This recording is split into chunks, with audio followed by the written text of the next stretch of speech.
Hello friends, ఎలా ఉన్నారు? అంత బాగున్నారు కదా? ఈరోజు కూడా మీ వెరైటీ కిట్టు ఒక వెరైటీ రెసిపీతో వచ్చేసింది. ఫ్రెండ్స్, ఆనపకాయ అంటే చాలామంది ఇష్టపడరు కదా. అలాగే ఆనపకాయ పెద్ద ముక్కలుగా చేసి పెట్టారంటే పక్కకు తీసేసి ఓన్లీ రైసే తింటారు. అదే ఈ రెసిపీని ట్రై చేయండి. చిన్నపిల్లలైతే లంచ్ బాక్స్, పెద్దవాళ్ళైనా సరే ఆనపకాయ నచ్చని వాళ్ళు ఈజీగా తెలియకుండానే తినేస్తారంటే నమ్మండి, అంత టేస్టీగా ఉంటుంది. అలాగే చాలా హెల్తీ. ఆనపకాయలో వాటర్ కంటెంట్ ఎక్కువ ఉంటుంది. మనకి వర్షాకాలంలో వర్షం పడితే చెట్లు ఎంత హ్యాపీగా ఫీల్ అవుతాయి. వాటికి కావలసిన మినరల్స్ అన్నీ కూడా అంది హెల్తీగా గ్రో అవుతాయి. అలాగే ఈ ఆనపకాయ, బీరకాయ లాంటి వాటర్ కంటెంట్, పీచు పదార్థాలు ఉన్నవి మనం తీసుకున్నట్లయితే మన బాడీ కూడా అంతేనండి, హ్యాపీగా గ్రో అవుతుంది. మరి పిల్లలకి ఎంతో హెల్తీ కదా.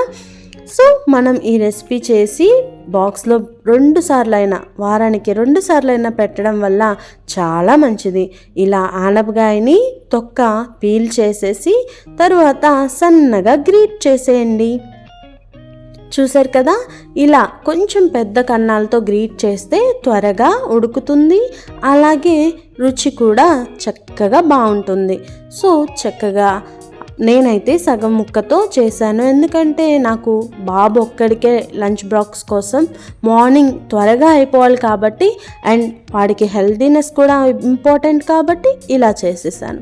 సో పీల్ చేసుకున్న సొరకాయని పక్కన పెట్టేసి ఒక బాణలిలో ఆయిల్ వేసుకోండి. ఒక 3 స్పూన్స్ వేసుకున్నాను. అలాగే ఒక గుప్పెడు పల్లీలు వేయించేసేయండి. పల్లీలు తినడానికే కాదు, చూడడానికి బాగుంటుంది. అలాగే వాడికి ఒక గుప్పెడు పల్లీల్ని మనం ఇచ్చినట్లే అవుతుంది. సో ఇవి బాగా వేగిన తర్వాత పక్కకు తీసేసుకొని ఒక గుప్పెడు జీడిపప్పు కూడా వేసేసేయండి. సో తినడానికి బాగుంటుంది, పల్సెస్ కూడా మనం అందించినట్లు అయిపోతుంది.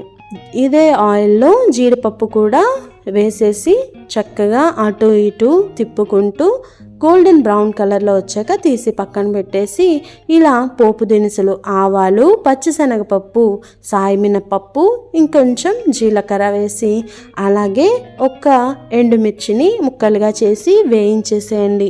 అలాగే ఒక పచ్చిమిరపకాయ, మీరు చేసే క్వాంటిటీని బట్టి కారాన్ని అడ్జస్ట్ చేసుకోవడం కోసం ఇవి పెంచుకోండి.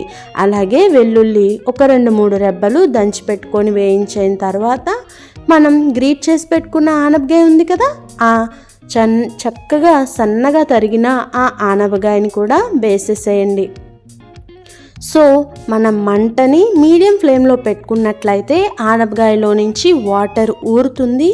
అదే వాటర్లో మన ఆనపకాయ ముక్కలు కూడా వేగిపోతాయి. సో ఆయిల్లో ఎక్కువ పట్టకుండానే చక్కగా ఈజీగానే అయిపోతుంది.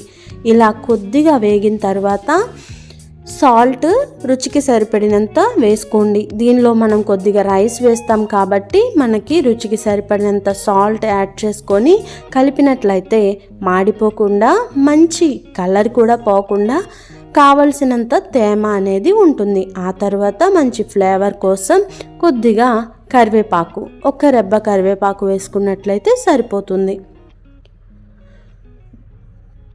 చూసారు కదా, వేగిన తర్వాత రైస్, ఒక కప్ రైస్ అయితే నేను యాడ్ చేసుకున్నాను. ఈ రైస్ మీరు తగ్గించుకోవచ్చు, పెంచుకోవచ్చు. సో క్వాంటిటీని బట్టి మనం రైస్ని పెంచుకోండి.